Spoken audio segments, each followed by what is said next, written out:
One of the reasons why they thought it was so impossible is that if you go back 3.5 years when Donald Trump became president of the United States, Israel and the broader Middle East had very serious problems.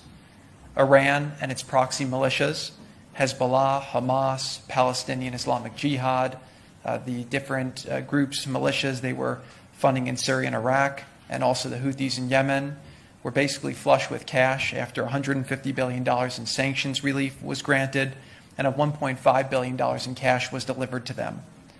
They were also on a glide path to a nuclear weapon, which would have meant permanent instability in this region and perhaps in the entire world. Syria and Iraq were totally destabilized, and ISIS had a caliphate the size of Ohio. Christians were being killed, ethnic cleansing was occurring, and American journalists were being beheaded. Israel's relationship with America was at its lowest point in decades, and the United Nations had just passed a disastrous resolution which put Israel at great risk. When President Trump came into office, everything started to change very quickly. The first thing President Trump did was appoint our ambassador, Ambassador David Friedman, who will go down as the greatest American ambassador to Israel in history.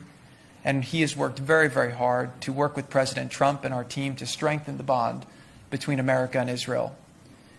President Trump immediately stood up for Israel at the United Nations against the rampant anti-Semitism by injecting common sense and pragmatism into the debate and really pushing things forward.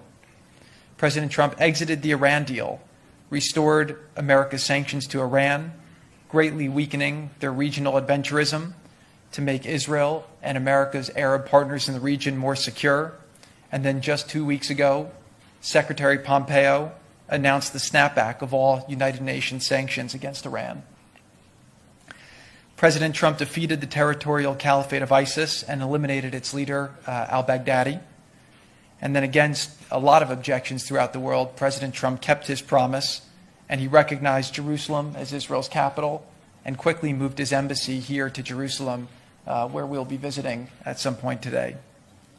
President Trump then recognized the Golan Heights, Israel's sovereignty over the Golan Heights, and that also was another step towards building Israel's security.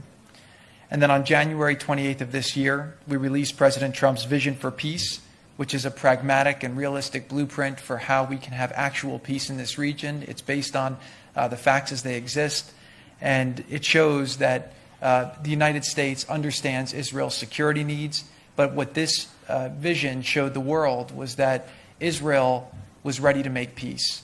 And the offer that's been made to the Palestinians is a very gracious, realistic offer, and when they are ready to make peace, they now have the opportunity to do so. And that offer showed other people in the region that Israel was serious, and that led to the breakthrough we've had here today.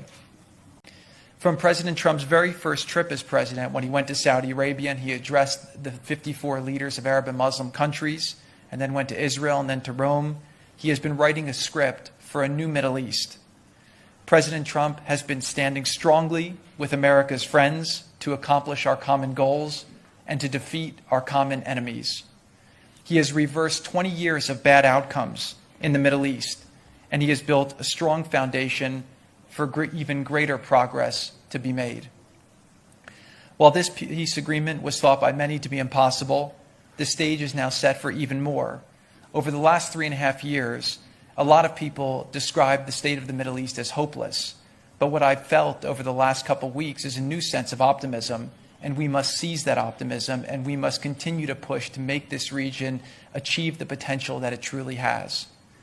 Over the last 2 weeks alone, the United Arab Emirates and Israel have opened direct phone connections, have had calls between two countries' officials from the health and the foreign ministers.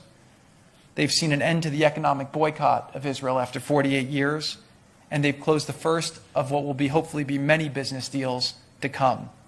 And then tomorrow, very proudly, I will be taking the first ever commercial flight from Israel to the United Arab Emirates, El Al Flight 971. And then finally, on August 13th, not finally, just the last, there'll be a lot more to come. On August 13th, President Trump, Prime Minister Netanyahu, and the Crown Prince Mohammed bin Zayed announced a historic peace agreement that will create previously unthinkable economic and security religious opportunities between the two of the greatest countries in this region.